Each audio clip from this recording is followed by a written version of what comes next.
오늘의 말씀은 요한계시록 20장 1절부터 10절 말씀입니다.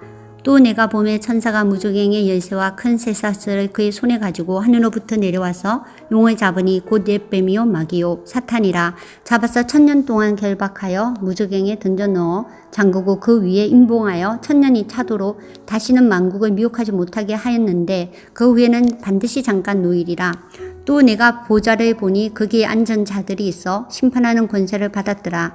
또 내가 보니 예수의 증언함과 하나님의 말씀 때문에 목배임을 당한 자들의 영혼들과 또 짐승과 그의 우상에게 경배하지 아니하고 그들의 이마와 손에 그의 표를 받지 아니한 자들이 살아서 그리스도와 더불어 1000년 동안 왕노릇하니 그 나머지 죽은 자들은 그 1000년이 차기까지 살지 못하더라. 이는 첫째 부활이라. 이 첫째 부활에 참여한 자들은 복이 있고 거룩하도다.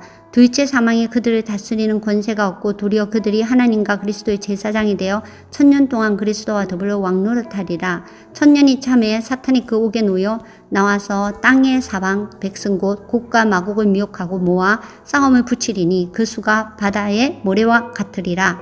그들이 지면에 널리 퍼져 성도들의 진과 사랑하시는 성을 두르매 하늘에서 불이 내려와 그들을 태워버리고 또 그들을 미혹하는 마귀가 불과 유황못에 던져지니 거기는 그 짐승과 거짓 선지자도 있어 세세토록 밤낮 괴로움을 받으리라. 아멘. 18장에서 교회를 괴롭히던 바벨론 제국이 무너졌습니다. 진짜 고대 바벨론 국가가 아니라 상징적인 이름이었죠. 19장에서는 성도들을 괴롭히던 짐승이 재림하시는 예수님께 잡혀 죽습니다. 그리고 20장 사탄이라고 불리는 용이 잡혀서 불못에 떨어집니다.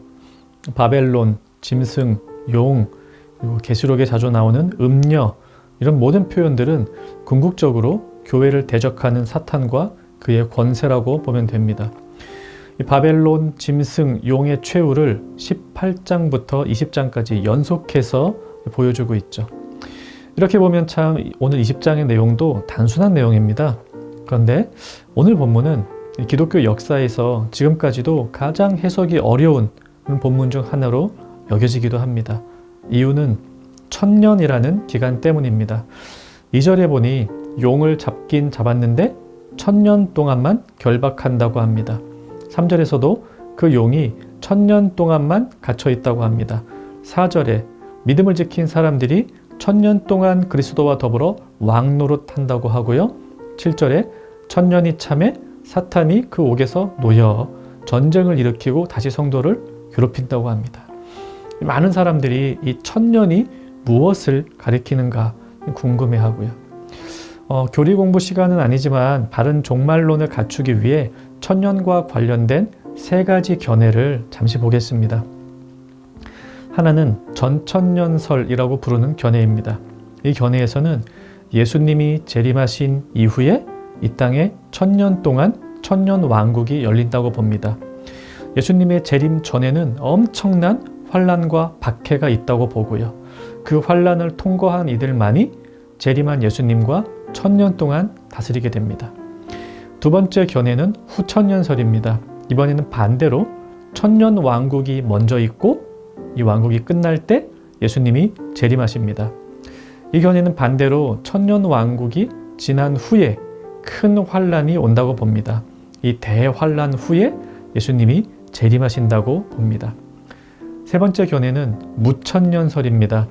이 견해에서는 1000년을 문자적 기간이 아닌 상징적 기간으로 봅니다. 우리는 이 세 번째 견해를 지지하는데요. 계시록에서 1000이라는 숫자는 항상 완전한 기간, 하나님께서 의도하시고 작정하신 기간을 뜻합니다. 그러므로 성도들이 주님과 함께 왕노릇하는 1000년이라는 기간은 하나님께서 교회를 통하여 이 땅을 다스리시는 전체 기간으로 우리는 봅니다.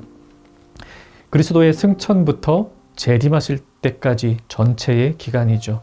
그 기간이 얼마가 될지는 아무도 알지 못합니다. 다만 1000년, 즉 완전한 기간이라고 했으니 하나님께서 그 기간을 작정하셨고 하나님이 정하신 기간에 이 1000년이 끝나며 그리스도의 재림이 이루어질 것입니다. 전천년설은 환란 이후에 천년이 있을 것으로 보고 후천년설은 1000년 이후에 환란이 있을 것으로 봅니다. 무천년설은 지금이 곧 천년의 기간이며 지금이 곧 환란의 때라고 봅니다. 사탄의 세력은 지금도 살아서 역사하고 있습니다. 신자를 괴롭히고 교회를 무너뜨립니다. 지금 우리는 교회의 머리 대신 주님과 함께 온 땅을 복음으로 다스리는 천년 시대를 살고 있으면서 동시에 사탄의 공격, 환란 시대도 살고 있는 것이죠. 사실은 전천년, 후천년, 무천년 모두 성경적으로 지지를 받기도 하고 또 성경적으로 잘 풀리지 않는 난제들도 가지고 있습니다.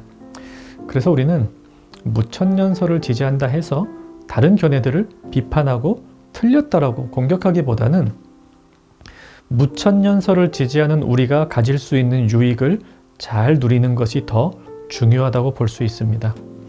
무천년설을 지지하는 우리 어떤 유익을 얻을 수 있을까요? 두 가지로 보겠습니다. 하나는 장래에 대한 불안함이 없습니다. 전천년이든 후천년이든 대환란의 시대가 반드시 온다고 가정합니다. 무섭죠. 지금도 살기 힘든데, 지금도 예수 믿는 믿음 지키기가 어려운데 정말 어려운 대환란의 시대가 온댄다. 그때가 오면 나는 믿음 잘 지킬 수 있을까? 하지만 무천년설을 살아가는 우리는 지금이 곧 환란의 때라고 봅니다. 물론 더 힘든 시기도 있고 또 신앙이 상대적으로 더 잘 성장하는 시기도 있고 다르죠. 하지만 환란의 시기가 올 것이라는 사실 때문에 두려워하고 공포를 느끼는 것, 이건 바른 신앙을 어렵게 만듭니다. 매일매일의 고난, 매일매일의 기도로 이겨내는 것이 무천년설을 지지하는 우리가 누리는 유익입니다. 두 번째로 무천년설 지지자들은 오늘을 힘차게 살아갈 수 있습니다. 천년왕국, 다가올 천년왕국을 기다리며 오늘은 그냥 꿈만 꾸는 게 아닙니다. 오늘 우리가 천년왕국을 살아가고 있습니다. 그러니 오늘 나의 삶의 자리에서 주님과 함께 왕노릇하며 살아가죠.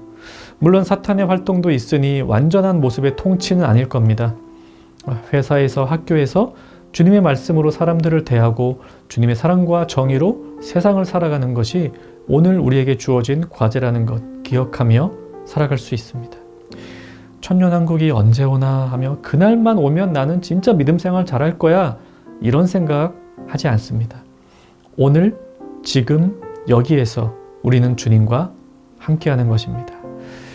이 말씀 생각하며 기도합시다. 종말에 대한 두려움이 아닌 소망을 가지고 살게 하옵소서. 또 허탄하게 장래만을 기다리는 것이 아니라 오늘을 경건하게 살게 하옵소서. 오늘 하루도 천년 왕국의 백성으로 살아가는 청년가족 되기를 바랍니다.